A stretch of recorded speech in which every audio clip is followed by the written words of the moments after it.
And you know this is not the first time I buried someone in my house. Like I said, I lost my daughter, Yancy. And then my son, Miles. And now every day I carry the unbearable fear that loss will still come knocking at my door. To live with that kind of grief is like carrying an open wound. But you taught me, grief is not the enemy. Grief is just love with nowhere to go. Grief is the receipt we keep for something worth paying for. Grief is the cost of caring. We only mourn what mattered.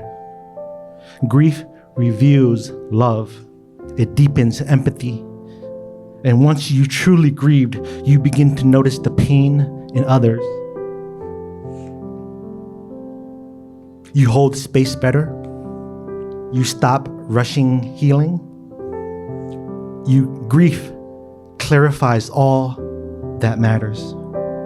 Choosing people over performance, presence over productivity, love over legacy. Grief doesn't erase the pain, but it reframes it. Grief is a gift because it means we dared to love. Maybe that's why among people we have funerals that last 2, sometimes 3 days, because we are a people bound by a shared grief. Our history runs deep with loss, but deeper still with love. We grieve deeply because we love deeply. So what do we do now? We do what you did, Dad.